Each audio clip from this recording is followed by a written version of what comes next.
I hope you've been enjoying the day so far, and very much looking forward to having a chance to talking to you all now about Delphi. So the talk today is going to link into the passive and ancient history curriculum in a couple of different ways. We're going to be thinking first and foremost for the first 20 minutes or so about the oracle, the Pythian priestess, and her role within the bigger concept of Greek religion. We're then going to be hitting some of the highlights of art and architecture that can be found at Delphi that are key works that you'll be considering when you're looking at classics in particular. And then we're going to also be thinking about Persian wars and how that is commemorated through Delphi. And then I'm thinking about ideas of Greek unity and how that is communicated, or rather the disunity that is communicated through Delphi. So the first and most important thing is to show you something like this, which I think too rarely gets shown when you're talking about Delphi. Many of you might not even know where to say, where is the sanctuary of Apollo in this image? Bottom left, bottom right, top left. Any ideas? Shout out. Top left. Yes, you're right. Here we are. You can just about figure out the temple of Apollo here and the sanctuary.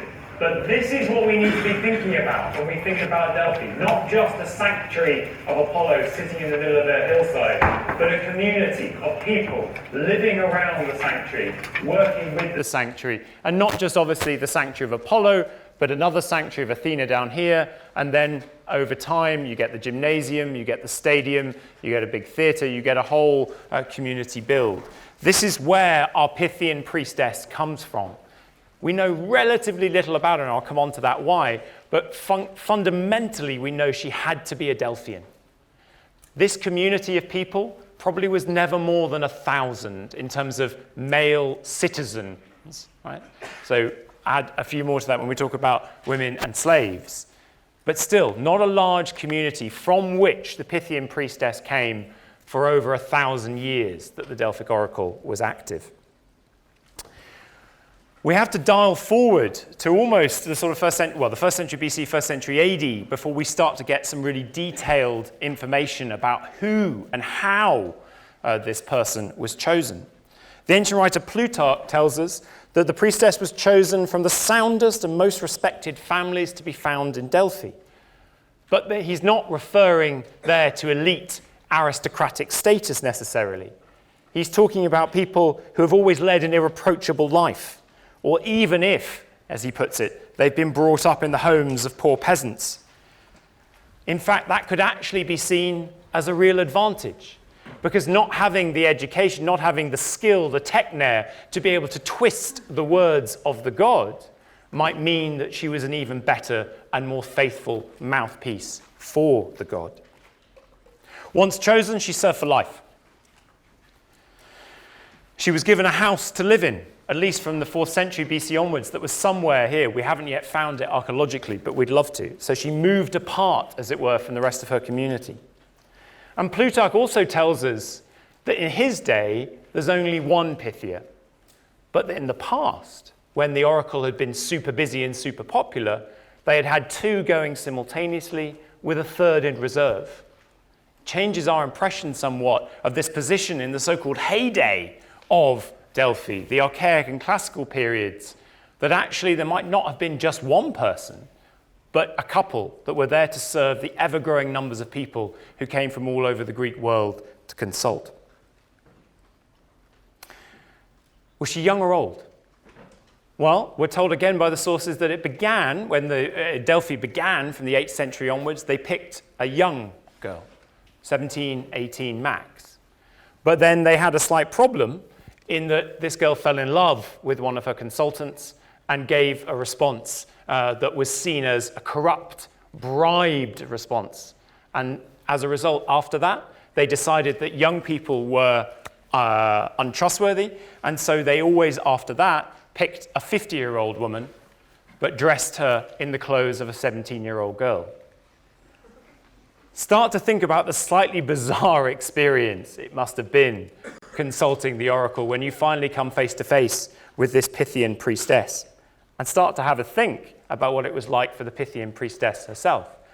A 50-year-old woman, she could have been married, she could have kids, but once she became the Pythian priestess, she moved off into her house, and she was sworn to a life evermore of chastity, giving up a life that you had experienced and been a full part of to take up a very different role. Fundamentally, the Pythia was not always available for consultation. You guys know this, right? 1 day a month for 9 months of the year. That was it. If you missed your chance to get a meeting with her, to get a consultation with her, you either had to wait to the next month or potentially you had to wait through to the next year. And what happened on those days?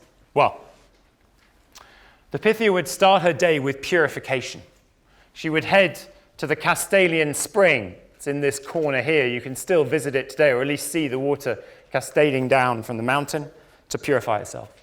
She would burn offerings to the gods in front of the Temple of Apollo, and we can zoom in a little bit more now. This is the image we're more used to seeing of Delphi, the Temple of Apollo, there resplendent in the center with this pathway that runs through the sanctuary down to the entrance down here. She would move up to the temple and burn offerings in front of the temple.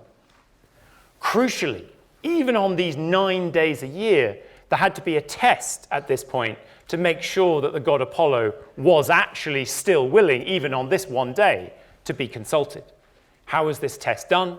They would take a goat, they would sprinkle some cold water on it.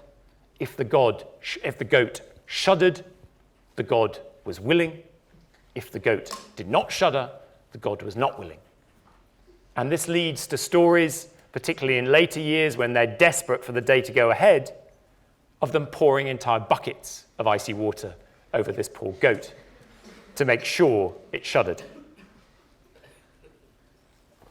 Consultants have been arriving in their droves. You don't want to miss the day. You probably turn up a day or two before, coming on journeys from all over the Greek world, all over the Mediterranean world, and even further afield. You're camping out around the sanctuary, waiting for your chance. There's a long line of you. You have to line up. You have to do it in order. Who goes first? Who do you think gets to go first in the queue to consult the Delphic oracle? Any ideas? Go for it. Like Athenian, I suppose, officials and like government people? Athenians, yeah. When we study Greek history, it's always about Athens, isn't it? Athens. Athenians. Who else might actually be even more important here than Athenians? People who paid the most. People who paid the most. We'll come to how much they paid. Nice idea, very capitalist, very kind of 21st century. And there were those who did that. King Croesus of Lydia throws silver and gold at the sanctuary and even gives an individual amount of money to every single Delphian citizen. Right? But he still has to wait his turn. Who goes first consulting the Delphic oracle? First person in the line. First person in the line, first person to get there. Another nice idea. Yeah, if you turn up a month before, you get to go first. No, it's not them. Yeah. People from Delphi. Absolutely. It's their oracle. Delphians always get to go first. Then you get the Greeks, including the Athenians. Then you get members of what's known as the Amphictyoni, the ruling council, if you like, of Delphi. So if you're from a place that's got a representative on this ruling council, you get to go next after the Delphians. Then you get the rest of the Greeks, then you get the non-Greeks. So in this lineup that you can imagine snaking its way from the entrance to the temple through the sanctuary, you've got a visible sort of representation of who's most important here and who's least important here. How much do they pay? You ask that question. Well, it's one of those things that we only have a little bit of evidence for. But actually the evidence is that different people from different places paid different amounts. So there was a system that decided, Athens, you guys are super rich. You're going to pay lots. You're from this tiny island in the Aegean we've never heard of? Well, you don't have to pay so much. And are you here on a state matter of business, or are you here on a personal matter? Because for you from Athens, there's a different price you pay if you're here on a personal matter to being on a state matter, just as there is from whatever island or place you come from. So every place who comes to consult the Delphic oracle probably had at least 2 different prices that they were offered that they had to pay to consult. And you didn't actually hand over cash to the Pythia. She's not got like a big cash registry next to her going ka-ching, thank you very much. you have to translate that money into the buying of religious offerings, which you burn on the altar before you go into the consultation. The idea of this is a financial transaction, and it's what Delphi and the Delphian citizens thrive off and survive off. But actually, it's coached in the terms of Greek religious ritual and behavior and honor to the gods. You had to be a man consulting, ironically, given it's a woman, a Pythian priestess you're going to see. And if you weren't from Delphi, you also had to have a local Delphic sponsor. Another way for the local Delphians to make a bit of money on the side, perhaps. You were told to move forward towards the inner, here's the front of the temple. This is the latest architectural plan of the Temple of Apollo. Here's your entrance. You were told to move forward, getting towards the sacred inner heart part here, thinking pure thoughts. You had to go in thinking pure thoughts. And then what happened? You got inside. Pythia is somewhere around here. In the latest plan of the architecture of the temple, they think they found a sort of little niche, architecturally built niche in the back left-hand side, perhaps where she was sitting. But what was it actually like when you got to pose your question, that thing you'd come for all this way? We don't know. There's not a single source surviving from the entire ancient world that tells us clearly exactly how the consultation took place. Now, that absence could be explained in one of two ways, and has been. The first is that it was so bleeding obvious that everyone knew how the consultation took place, and as a result, no one needed to write it down and tell you. Herodotus, for instance, when he's talking about oracles at other sanctuaries, says, oh, it happens here just like it happens at Delphi, as if everyone knows how it happens at Delphi. The alternative explanation is that it's the best and most closely guarded secret in ancient Greek culture. Take your pick.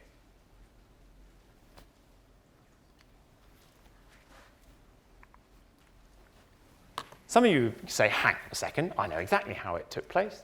He was breathing in gases, right? That's the famous story.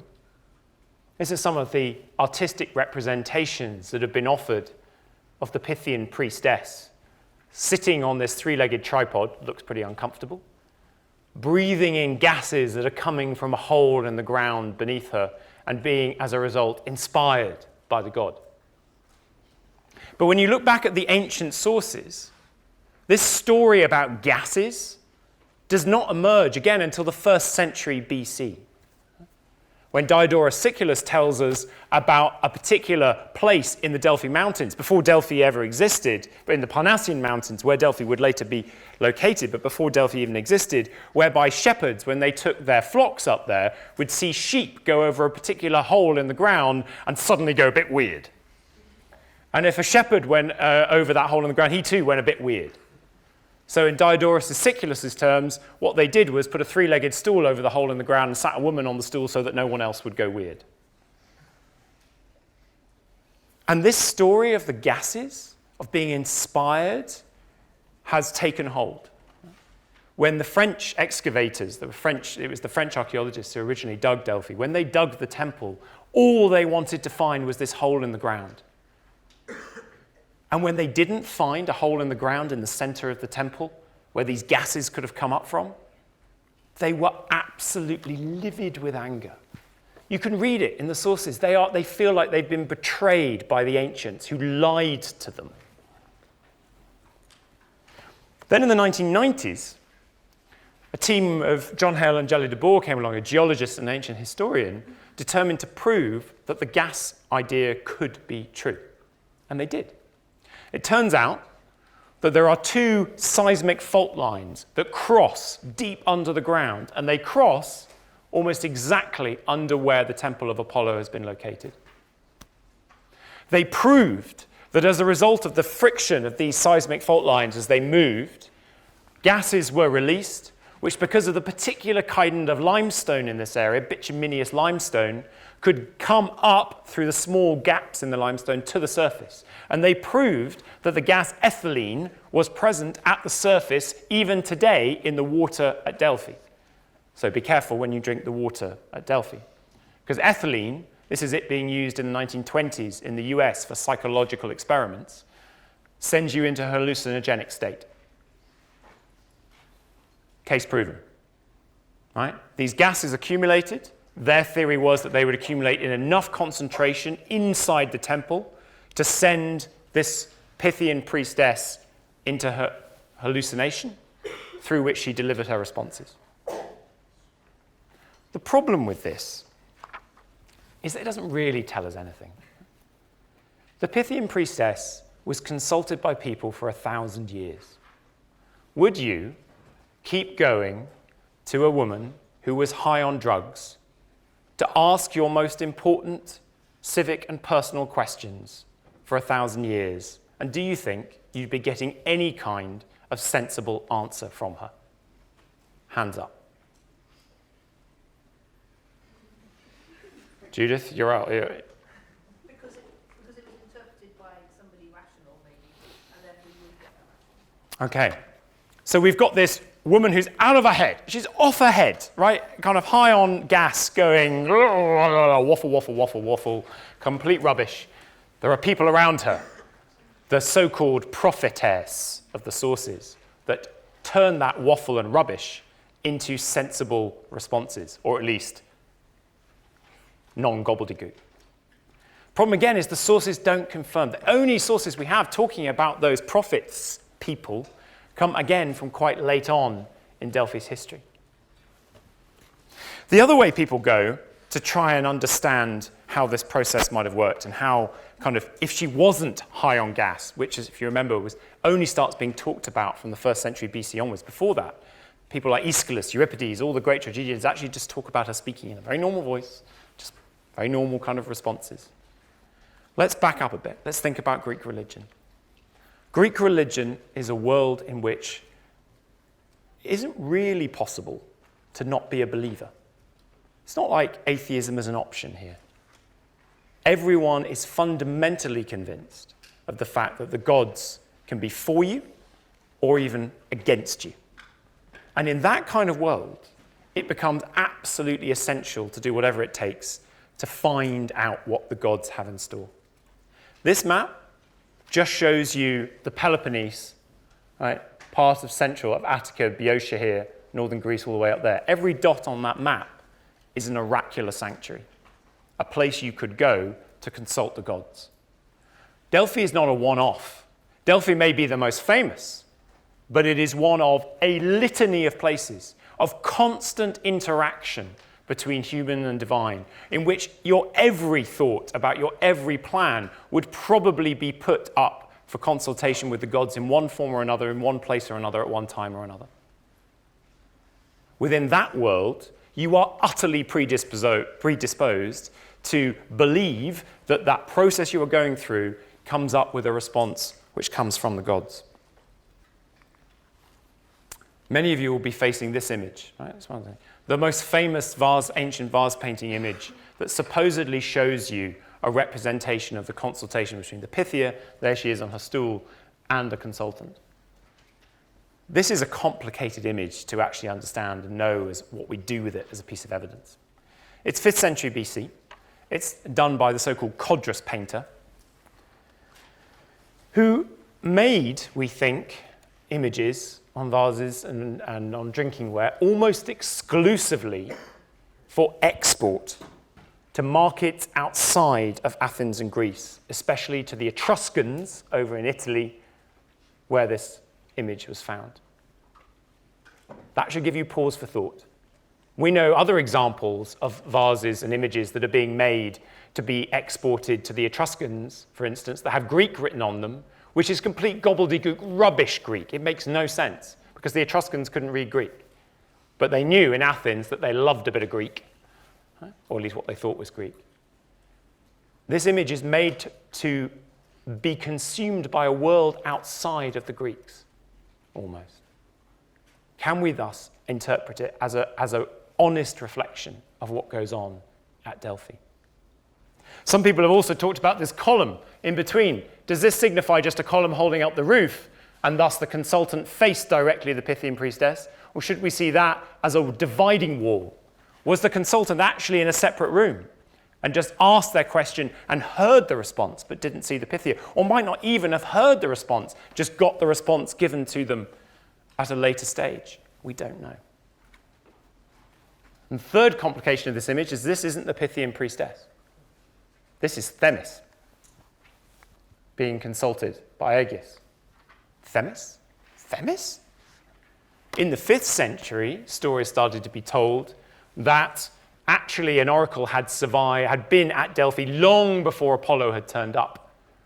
Themis is one of the older gods, the older generation of gods, that then handed it down to Apollo. So this image constructed in the 5th century BC is intentionally marketing to a world outside Greece of an earlier moment that supposedly happened centuries ago. It's a very odd piece of evidence for us to claim anything certain as a result about how the consultation took place. Let's go back for a second to that map of the temple. So what happened in this space is still a mystery, in my view. But whether or not the woman was high on, the Pythian priestess was high on gas, whether or not there were prophets interpreting the answers, whether or not you stood in front of the Pythian priestess or you didn't, there were two other elements I want to draw to your attention that helped ensure that you couldn't find the Pythian priestess and the Delphic oracle to be categorically wrong. The first was this. You had to ask your question not in a simple format, shall I marry this girl? You had to ask it in the form, would it be better for me to marry this girl or not to marry this girl? Oracle tells you to marry the girl. You go away, and it's a complete disaster. She turns out to be a nightmare. You go back to the oracle and you go, you told me to marry the girl. And all the oracle has to say is, yeah, but you have no idea how bad it would have been if you hadn't married her. That demanding a formulation of the question, X or Y, means that categorically you can never prove the oracle has given you bad advice. And equally, the response you got was almost never marry her or don't marry her. It was often, as you'll be familiar with from Herodotus, an extremely complicated, ambiguous response. King Croesus, the guy from Lydia who showered money on the Delphians, asked his question about whether to go to war. The response was, famously, anyone remember it? Anyone know what King Croesus got told? Yeah. If you go to war, a great kingdom will fall. And he interpreted that to be his enemy's one, and it turned out to be his own. Croesus actually went back. He got the person he was now captive to, right, to let him go back to Delphi and throw the chains of imprisonment that he'd been put in directly down in front of the temple and accuse them of lying to him. And they simply went, no, we didn't lie. You misinterpreted. Or the famous one for the Athenians. Advice before the Persian invasion. Anyone remember this one? Yeah, go for it. Well, how did it go? It was interpreted two different ways. So it was, some Athenians interpreted it as build a wall around the Acropolis and defend Athens from there, or head to the blessed island Salamis with a fleet of ships. And that was in response to what was the phrase that the Delphic oracle supposedly gave? Only a wooden wall would save Athens. Only a wooden wall will save Athens. We know from the sources the Athenian ambassadors went back home to Athens scratching their heads going, God, what are we going to tell them? Right? The enemy is approaching, we've got to make a decision, and the Delphic oracle has told us to trust in our wooden walls. Right? Only wooden walls will save us. What they end up doing, very democratic Athens, is having a big debate about how to understand that response. And they make their own decision about how to respond. So what people have moved away from is thinking about the Delphic oracle as some kind of mystic Meg fortune teller character, towards being what we might call a sense-making mechanism. It's not giving you the answer. It's helping you on the process towards making your own decision.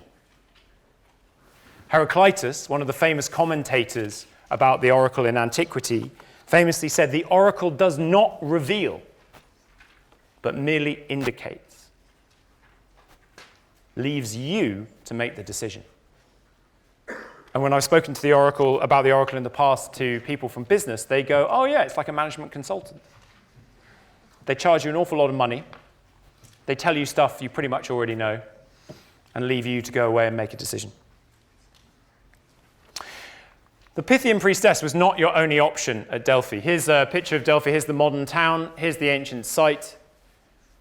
You could also, if you missed one of those 9 days a year, go up above Delphi to the mountains above, to the Carycian cave, where you could consult a form of dice oracle. We also know that there was a lot oracle, where a random throwing of assorted things that was then interpreted, that happened in the sanctuary. So there were lots of different options depending on when you turned up, how long you could afford to wait around. Right? All as part of that littered canvas of ways of consulting with the gods. People talk about the constant hum of divine human communication.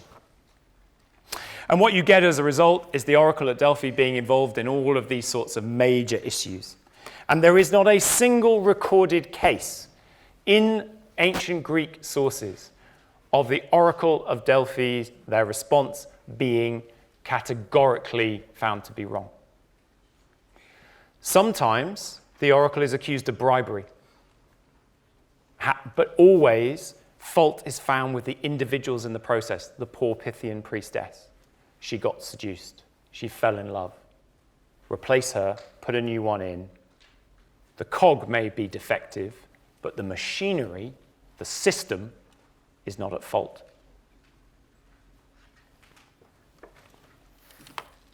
The closest you get to an example where people are being a bit suspicious, what we might take a very modern kind of almost atheist, how could this possibly be the word of the god, is in the 4th century BCE when the Athenians want to consult the oracle on what to do with some sacred lands. And they have written up a big inscribed document on stone that's survived to us, in which they come up with a very elaborate process to consult the oracle. They can do 2 things with this sacred land. They can farm it or they can not farm it. They put each option, written on a tablet, inside 2 different vases, 2 different materials. They seal the vases. No one knows which one's in which one. And then the question they ask of the oracle is, would it be better for us to pick the bronze or the gold vase? They're trying to isolate themselves and their question from any possible human intervention. How could any human know which response was in which vase, or indeed what the question was? Only the god could possibly know the answer. And as a result, they get a response that they believe is completely trustworthy. So think again about the site for the second half of this, right? The sanctuary as a whole. We've talked about the gymnasium, we've talked about the stadium, we've talked about the 2 major sanctuaries, but there was also religious altars littered around this community to a whole host of gods. Pretty much every Greek god in the pantheon had some kind of point of worship here. But what I'm really interested in is what goes on inside the Apollo sanctuary. All this stuff. Here's the temple. That's all you need to consult the oracle. An altar on the outside. The rest, what is it? These are all dedications from individuals or city-states, like Athens, Sparta, Corinth, Argos, to the god Apollo that they have paid for at one point or another in the sanctuary's history. What are they trying to do with this stuff? Delphi is one of the few places that Greeks would come to on a regular basis from all over the Greek world. 1 day a month for 9 months of the year, plus also for the athletic and musical competitions that happened at Delphi. It was a place that people would come to. That's quite rare in the Greek world. Olympia, Delphi, Isthmia, Nemea, those 4 sanctuaries mainly. A bit to Athens, perhaps. But if you wanted the Greek world to know about something you'd achieved, one of the best places to celebrate that achievement was at Delphi, because you knew a lot of Greeks were going to drop by. And it's achievements like, I beat another Greek city in battle, that are being celebrated here. Not mutually kind of exciting achievements. Yay, I was really good, I managed to do this or that without harming somebody else. No, no. The achievements that are being celebrated here are, I am better than you, another Greek city, despite the fact that this is a sanctuary that's supposedly open to all the Greeks. This is a description by one scholar about what it would have been like walking past all this architecture. You're seeing scenes of toes being trodden on, subtle put-downs being uttered, elbows being rammed hard into rivals' ribs as competing stakeholders jockey for position in the continuous cocktail party that is taking place within the cramped confines of the sanctuary. Let's look at a few in detail that occur in the syllabus for you guys to have a think about. Let's start here. This is the Siphnian treasury. Siphnos? A random, completely unimportant island in the Aegean that did nothing of really any importance in the whole history of the Greek world. And yet, they have one of the most expensive and ornate treasury buildings that you can possibly imagine at Delphi, constructed in the last half of the 6th century. It's not only got these caryatid figures instead of columns, but in this reconstruction, you can imagine the amount of stuff all around it, inside it, and then, of course, the beautiful sculpture that survives to this day. The Siphnians even imported Siphnian marble from their island all the way to Delphi to build the walls of their treasury. It's actually made of Siphnos, this small little treasury sitting in this Delphi. And famously, and you'll be studying this in the course, people talk about the art, the frieze that runs all the way around. And particularly, they talk about this side of the frieze, the north frieze, because that is the side that you walked up past, as you went up towards the temple, the north side. This was the key side that you would get up close and personal with as you walked past it. You might see a little bit of this side. Actually, you could hardly ever see the other side, and you get to see the front side if you turned around and went in to the building. Here it is, up here. This is the north side. Famously, it's a scene of gigantomachy, the battles of gods and the giants. But it's being sculpted at exactly the same time as the brand new temple of Apollo is being built, and its sculpture is being sculpted in the grounds of the Apollo sanctuary. And so we shouldn't really be surprised that elements like this, a lion biting into a human body, are also seen on the sculpture of the Temple of Apollo.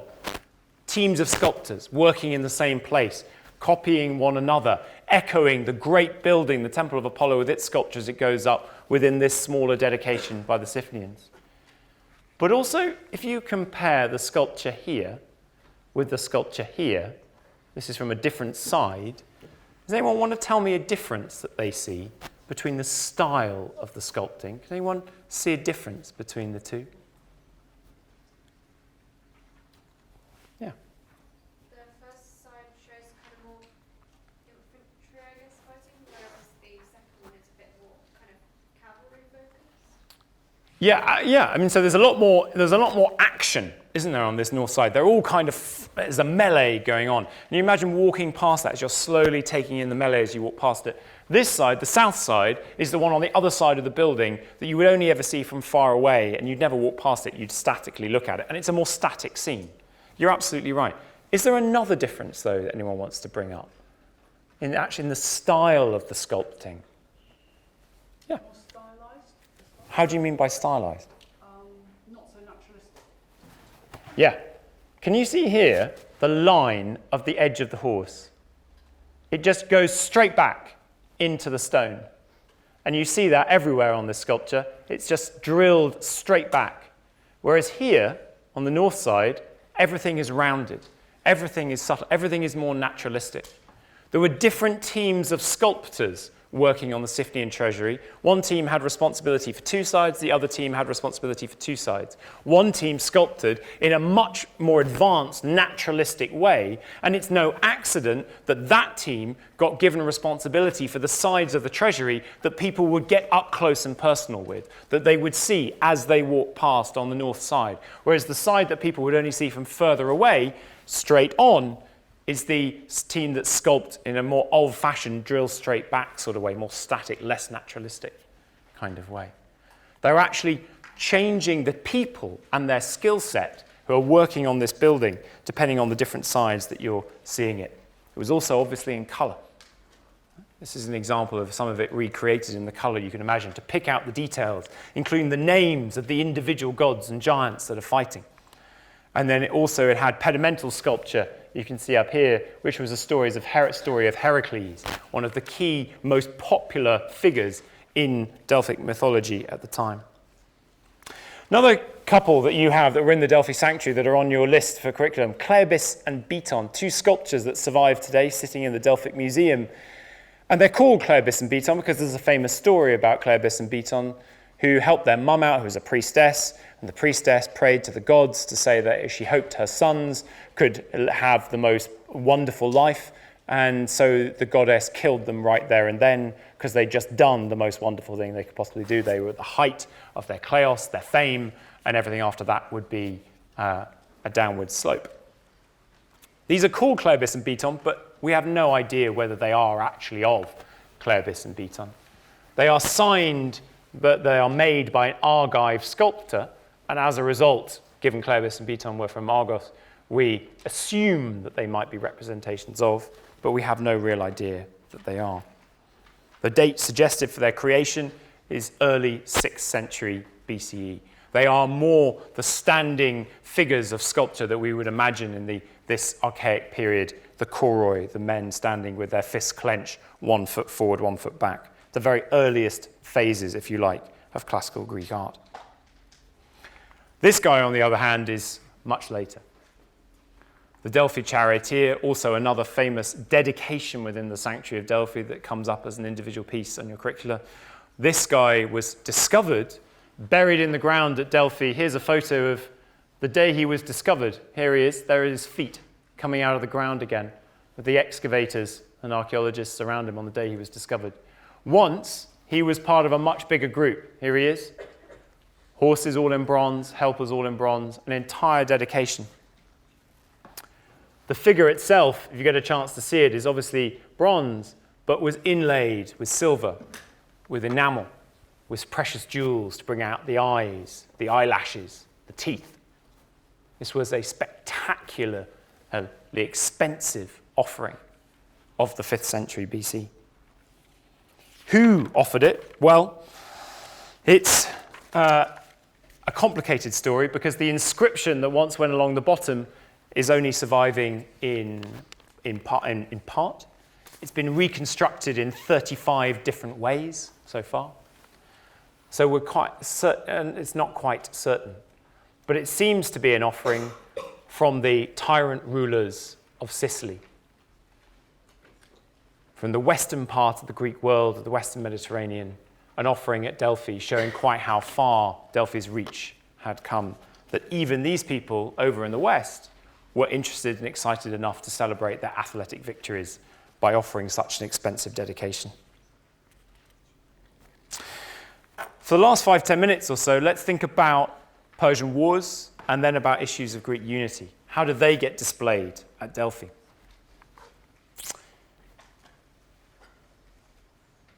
The place to go for the Persian wars at Delphi is right in front of the temple here. This is where all the major monuments to the Persian wars are concentrated. And we can zoom in on a little model and pick out this guy. This is the offering that the Greeks put up after their victory at the Battle of Salamis. And its inscription, again fragmentary, but has been argued to be the first ever use of the word Hellenes in an inscription. Hellenes, the Greeks. Not Athens dedicated this, not Sparta dedicated this, not a small grouping of Greek cities dedicated this, but the Greeks dedicated this. That idea that the Persian invasion forced on the Greek world that had been spending an awful lot of time warring with itself a sense of unity, a sense of themselves as a community of Greeks. The Greeks dedicated this. The following year, after the victory at Plataea, you get this dedication. We can see it in a couple of different forms. This is the model again. This is the model of it here. It was 3 entwined serpents in a 9-meter high bronze column topped by a golden tripod. This model here is in the modern city of Delphi that has been made by a local artist to give you some kind of sense of what it was like. Anyone know what this is? Any more for any more? Yeah, go for it. The rest of it nowadays in Istanbul. Why is it in Istanbul? Yeah?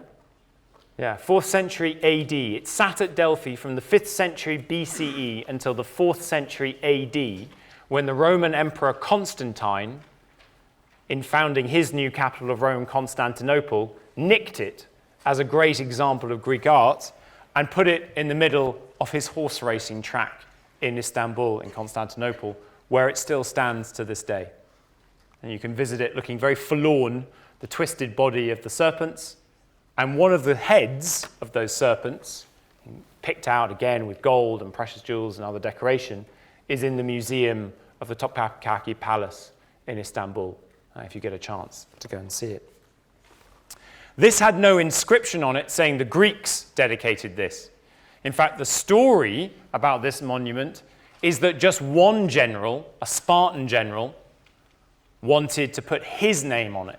I dedicated this. Pausanias, the Spartan general, dedicated this. But the Greeks made him take that back. They scrubbed it off, and instead they put the name of every Greek city that had taken part in the Battle of Plataea, and in fact the entire Persian wars, on each ring of the serpents as they rose up through the column.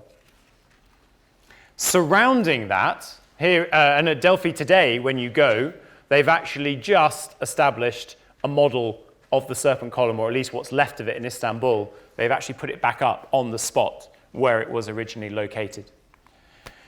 But around that, here's your Delphi serpent column, here's your Salamis Apollo, the Greeks dedicated this. You've got all this stuff. All individual dedications.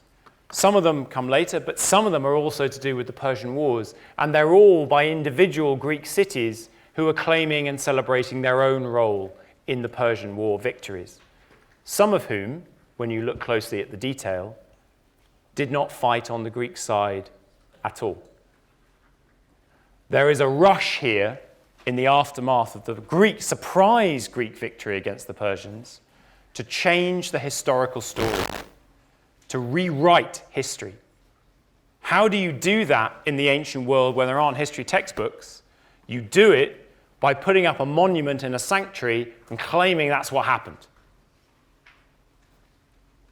And this is what happens here, including particularly this guy, Alexander I, the king of Macedon, ancestor of Alexander the Great, who was very much on the Persian side in the Persian Wars, claiming later to have always secretly been rooting for the Greeks, and put up an enormous statue of himself, just to make that point clear. The final thing to think about is then Greek unity, or indeed disunity. Even at the moment of the Persian Wars, as I hope we've shown just through those monuments at Delphi, there are sense that the Greeks come together, but also there's the sense that they're still competing with one another to claim that they individually were more important to the victory, or indeed rewriting history to say that they were on the Greek side rather than against the Greeks. The story of the rest of the 5th century at Delphi, I would argue, is more often one of Greek disunity on display than it is of Greek unity. I think this is demonstrated by one example right down here at the entrance to the sanctuary. This area here you can see here in this model. The first thing to be placed here was these 10 statues by the Athenians back in the 460s BC, in the middle of just before the middle of the 5th century, for a victory they'd had in battle. But by the end of the 5th century, the Athenians, as you well know, had lost the great Peloponnesian War that broke out, that divided the Greek world into an enormous civil war, and they lost to primarily the other side led by the Spartans. The Spartans came along, and how did they represent that victory at Delphi? They built this, right next door to the Athenian monument, with 30 statues in it, rather than just 10, on 3 levels, with more gods in it. And then, just in case the message wasn't clear that the Spartans were now better than the Athenians, they built this stoa on the other side of the walkway. And just in case it still wasn't clear, inside the stoa, they put statues of their commander, they put gold statues of a number of other things. This was not a subtle game. This was absolutely in-your-face one-upmanship. And if we continued the story of Delphi into the 4th century, what you'd see is when the Spartans fell from power and they lost out in the great kind of war, Battle of Greece, 2 things happened here at Delphi. One, the Arcadians turned up and put a monument right in front of their stoa, and this model doesn't do it justice. The Arcadian statues actually just basically obscure any view of the Spartan stoa. And another set of Greek city, the Argives, put something, you can just see the rim of it around the back here, that actually cut into and cut off access to the Spartan stoa. This was actually monument wars in a real form, actually destroying and endangering and monuments that represented your foes on the battlefield. So, what is Delphi? And what does it offer us? So there's another picture we can get. There's our Argives cutting off access to the stoa. Here are our Arcadians completely obscuring the view. This was an image drawn in 1896 when Delphi was first being excavated. A model of the sanctuary full to the brim of stuff. If you think about Delphi just as a place to consult the oracle, you miss out on everything else that this place was to the Greeks. Yes, it was a place to go, a famed place for consultation and connection with the gods, but it was also, crucially, a very, very important place to tell the story of man, and indeed to write and rewrite that story several times over. Thank you very much indeed.